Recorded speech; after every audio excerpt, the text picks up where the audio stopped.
আপনাদের সকলকে আমার রবিবারের একটা ঝকঝকে সকালে স্বাগত। আজ আকাশটা বেশ পরিষ্কার। আমরা সকলে আজ চললাম শিবহাম শিবা টেম্পলের উদ্দেশ্যে। আজ আপনাদেরও আমাদের সাথে করে নিয়ে যাব। চলুন তবে যাওয়া যাক। এই যে আমার সিম্বু, এদিকে দেখা, হাই বলছে, হাই। আমরা যে রাস্তাটা ধরে যাচ্ছি সেটা হলো ওল্ড এয়ারপোর্ট রোড।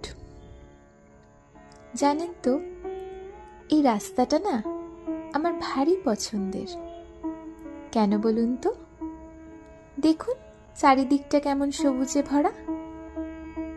দুদিকে সারি সারি গাছ যেন রাস্তাটাকে ঘিরে রয়েছে। প্রেগন্যান্সির সময় চেক আপ করাতে হসপিটালে যখন যেতাম, এই রাস্তাটার উপর দিয়ে যাওয়া হতো। এখন সেরকম আর একটা যাওয়া হয় না। গরমকালে এই রাস্তাটা শুরু হতেই যে ঠান্ডা একটা অনুভূতি, তা যে কি শান্তির, কি বলবো। তাই সকলকে একটাই অনুরোধ, গাছ কাটবেন না। পারলে একটা করে গাছের চারা লাগান, যাতে আমরা আমাদের ভবিষ্যৎ প্রজন্মকে একটা সুস্থ পরিবেশ দিতে পারি।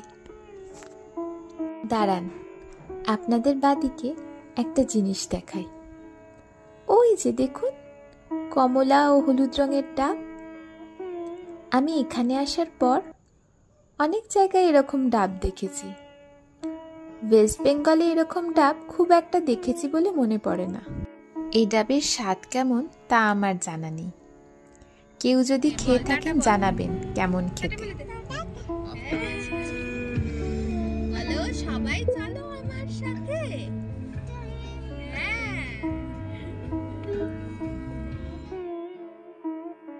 সিম্বা আজ বেজায় খুশি। অন্যদিন কান্নাকাটি করলেও আজ কিন্তু জানলা দিয়ে বাইরে দেখতে দেখতে আমার কোলে চুপটি করে বসেছিল। এই যে ওল্ড এয়ারপোর্ট রোডের রাস্তাটা দিয়ে যাচ্ছি, এর বাদিকে হলো HAL, Hindustan Aeronautics limited. HAL একটি রাষ্ট্রায়ত্ত ভারতীয় মহাকাশ ও প্রতিরক্ষা সংস্থা, যার প্রধান কার্যালয় ব্যাঙ্গালোরে অবস্থিত।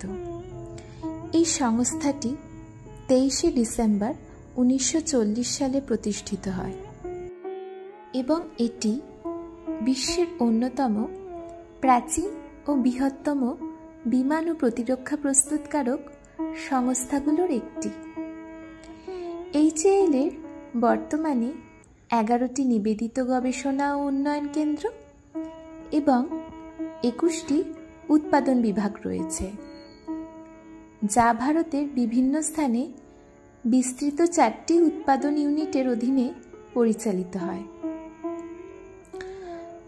2024 সালে এই সংস্থাকে মহারত্ন মর্যাদা প্রদান করা হয়। HAL বর্তমানে যুদ্ধ বিমান, helicopter, jet engine, avionics, hardware উন্নয়ন, ক্ষুদ্র যন্ত্রাংশ সরবরাহ, বিমান মেরামত ও আধুনিকরণের কাজ করছে। বাদিকে আপনারা যে গেটগুলো দেখতে পাচ্ছেন, ওগুলো সবকটাই HAL এর গেট। আমরা প্রায় গন্তব্যস্থলের দিকে চলেই এসেছি বলতে গেলে, আর কিছুক্ষণের পথ মাত্র।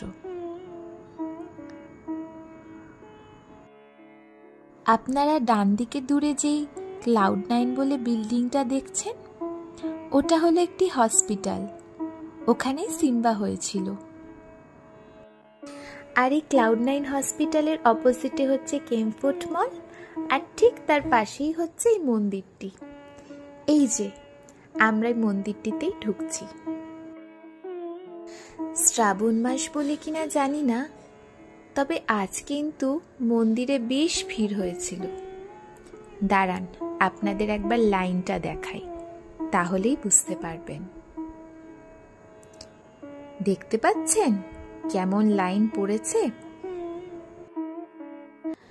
আজ তবে আসি, আবার আসবো মন্দিরের গল্প নিয়ে পরের পর্বে। আমার আজকের গল্প কেমন লাগলো জানাবেন। ভালো লাগলে লাইক, কমেন্ট, শেয়ার করবেন আর চ্যানেলটা সাবস্ক্রাইব করে দেবেন।